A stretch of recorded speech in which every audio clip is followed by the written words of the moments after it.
And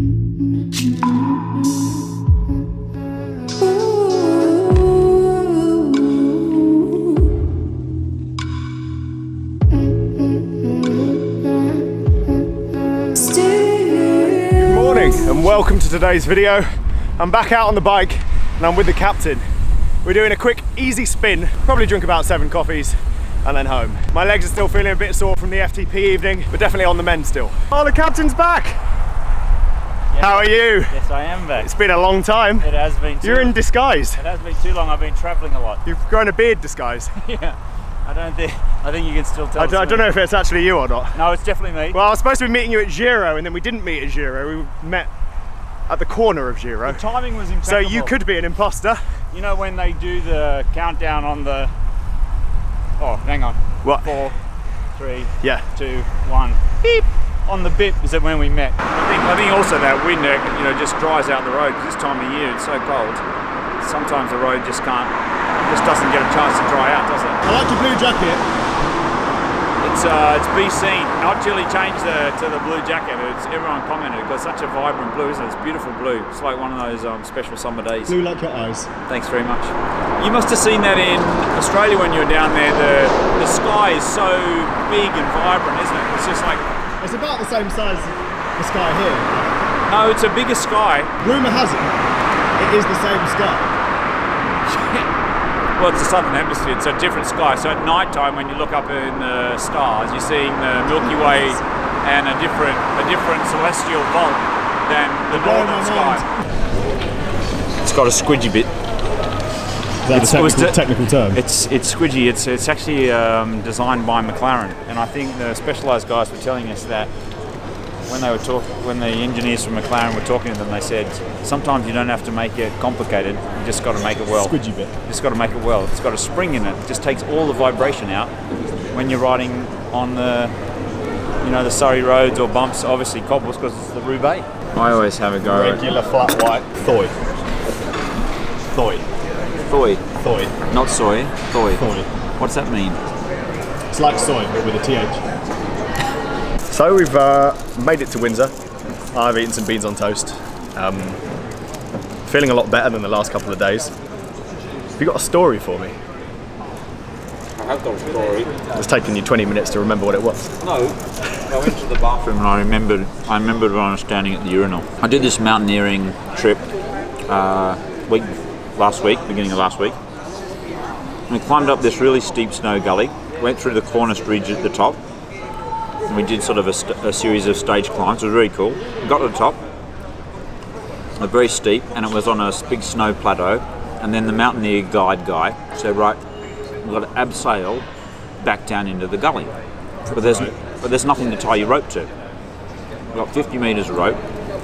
So what he does, on the flat snow at the top, he gets an area about the size of a table tennis table, and we cut with our ice axes a little channel about maybe 1.5 foot, 18 inches deep. So you cut like a big bollard, like a shape like this channel. It's only about that wide. Yeah.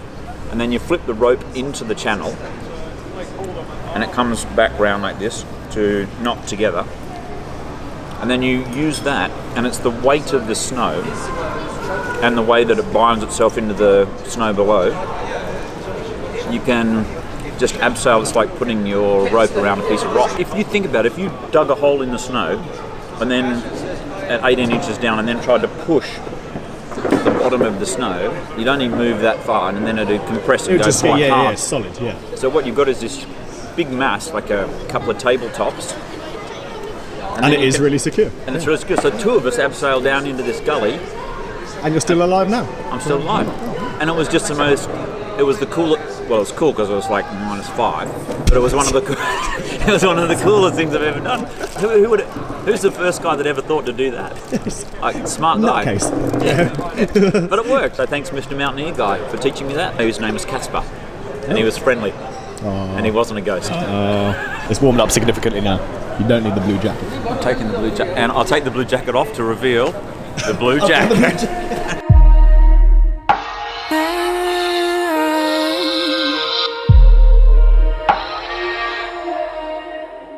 Yeah.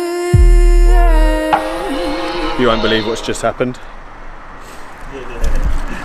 I can. You gonna sing the song? Is it done already? Yeah. What?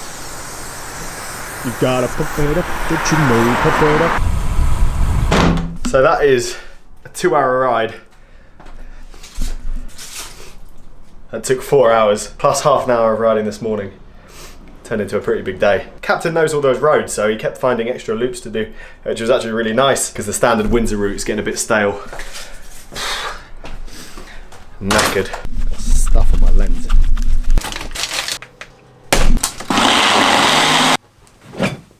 So, ride finally done. I've just about recovered.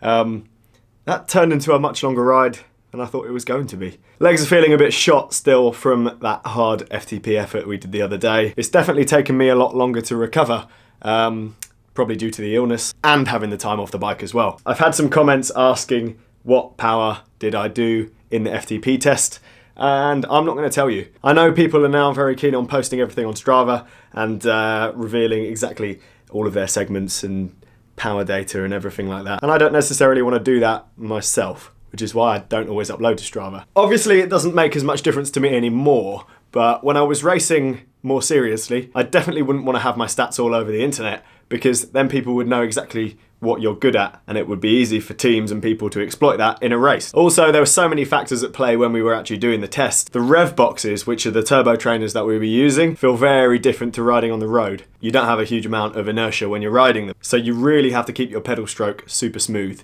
to keep your watts up. It was definitely a nice indication that I haven't lost too much fitness over the couple of weeks that I've been off and sick, and I am feeling progressively better, especially today. As the ride went on, I felt stronger and stronger. I now have just over 1 month until my first race. As I said before I was sick, I'm going to be building in a few more harder, shorter intervals, hopefully bring on some form and lose a bit of weight, because I found out I was nearly 68 kilos at the power test. As usual, thank you very much for watching. I'm going to edit and get some rest, and I'll see you guys for more riding with Jam tomorrow. Goodbye for now.